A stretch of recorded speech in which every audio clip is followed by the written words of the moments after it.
आप सबों को प्रणाम। मैं प्रिया हूँ। मुझे निर्देशित है कि मैं आप सबों के लिए एआई के ऊपर कुछ चर्चा करूँ, एक वीडियो बनाऊँ। तो आइए हम देखते हैं एआई क्या है, कैसे वर्क करती है। एआई मूलतः 3 तरह की होती है। नैरो एआई, जनरल एआई और सुपर एआई।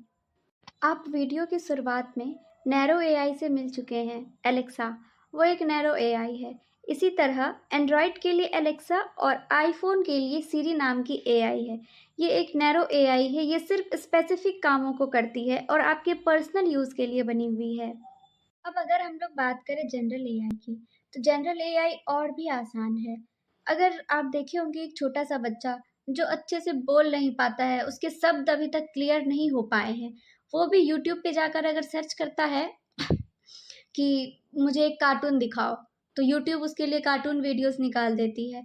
अगर मैंने देखा है मेरी दादी माँ वो यूट्यूब पे जा कर के सर्च करती है। मेरी दादी माँ को इतना ज़्यादा नॉलेज नहीं है इंटरनेट का, लेकिन वो अगर यूट्यूब पे जा कर के वॉइस असिस्टेंट में बोलती हैं कि भजन सुनाओ, तो यूट्यूब उसको भजन सुनाता है। उसके लिए एक वीडियो आ जाती है भजन की। अगर वो कहती है रामायण, तो रामायण की वीडियो आ जाती है।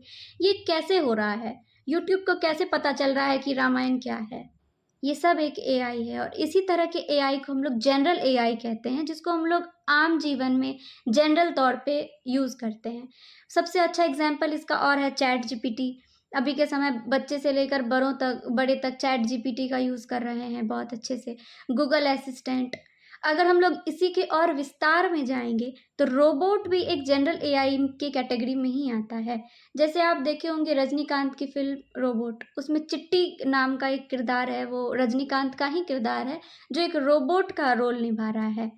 तो वो चिट्टी क्या है? वो जनरल एआई ही है। वो ह्यूमन की तरह सोच सकता है, ह्यूमन की तरह बात कर सकता है, उसके अंदर ह्यूमन वाली फीलिंग्स भी डेवलप हो जाती है, उसे ऐश्वर्या राय से प्यार हो जाता है फ़िल्म में।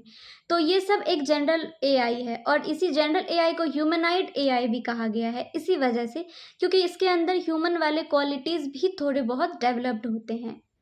इसके अलावा हम जानेंगे सुपर एआई के बारे में।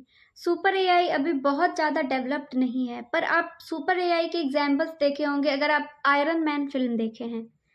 मैं बहुत सारे फ़िल्म का रेफ़रेंस दे रही हूँ क्योंकि आसान है समझना।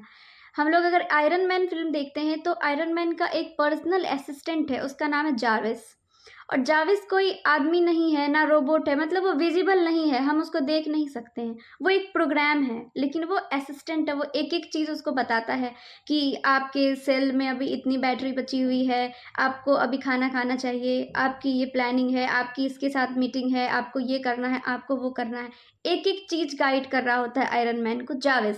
तो जाविस एक सुपर एआई का एग्ज़ाम्पल है, जो कि विज़िबल नहीं है, प्रोग्रामिंग एआई है। प्रोग्राम है एक और बहुत कुछ उसके अंदर डेवलप्ड है। अभी दोनों एआई से ज़्यादा डेवलप्ड है थर्ड एआई, जिसको कहते हैं सुपर एआई। इस पे और भी अभी रिसर्च बाकी है। तो एआई के कुछ कॉमन यूजेस पे बात करें, तो हम लोग बहुत ज़्यादा यूज़ कर रहे हैं हेल्थ केयर में। सबसे पहले तो हम लोग सीटी स्कैन करवाते हैं, एमआरआई करवाते हैं, एक्स-रे करवाते हैं। ऊपर से फ़ोटो खींचते हैं और वो अंदर की डिटेल को हमें दे देता है कि हड्डी में क्या फ्रैक्चर है, कोई नस दबी है। हम लोग एमआरआई मशीन के अंदर हमें डाल दिया जाता है और पूरे बॉडी के इंटरनली स्कैन कर लिया जाता है बॉडी को। कैसे? वो हमारे स्किन के अंदर झाँक के स्कैन कर रहा है, एआई के द्वारा स्कैन कर रहा है। तो कितना कॉमन है, हम लोग सब कभी ना कभी एक्स-रे ज़रूर करवाए होंगे। तो ये सब यूजेस है हेल्थ केयर में। अभी तो रोबोटिक सर्जरी भी हो रही है, रोबोट्स खुद से सर्जरी कर रहे हैं। अगर एजुकेशन की बात करें, तो सबसे कॉमन एग्जाम्पल है, अगर आप लोग एक दिन ई-शिक्षा कोर्स पे अपलोड नहीं करेंगे अपने अटेंडेंस को, तो आपको एक मैसेज आ जाती है कि आज आपने अपनी हाज़िरी दर्ज नहीं की है। आप मुझे बताइए, आपको लगता है कि कोई एक आदमी है जो ये सब चीज़ देख रहा है कि पूरे बिहार में कोई एक टीचर है जो कि अपलोड नहीं किए हैं आज सेल्फी, अटेंडेंस नहीं लगाए हैं, ये पॉसिबल है? नहीं है पॉसिबल।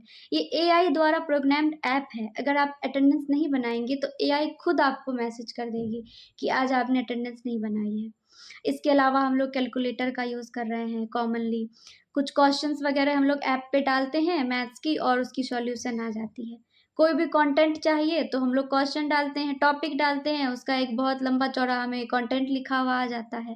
हमें कुछ भी सर्च करना है, तुरंत एजुकेशनल फ़ील्ड में जो भी सर्च करना चाहेंगे, हमें तुरंत हाथों-हाथ मिल जाएगा। सब एआई द्वारा डेवलप्ड है। एआई टेक्नोलॉजी कॉमनली 3 तरह से वर्क करती है।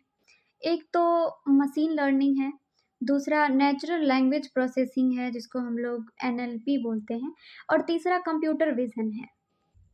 मशीन लर्निंग में फेस रिकग्नाइजेशन जैसे कि हम लोग फेस लॉक लगाते हैं मोबाइल में, हमारा आपका फेस और आई स्कैन करके लॉक खुल जाता है, आई स्कैन करके अटेंडेंस बनता है, फिंगरप्रिंट से अटेंडेंस बन जाता है। तो ये सारी चीज़ें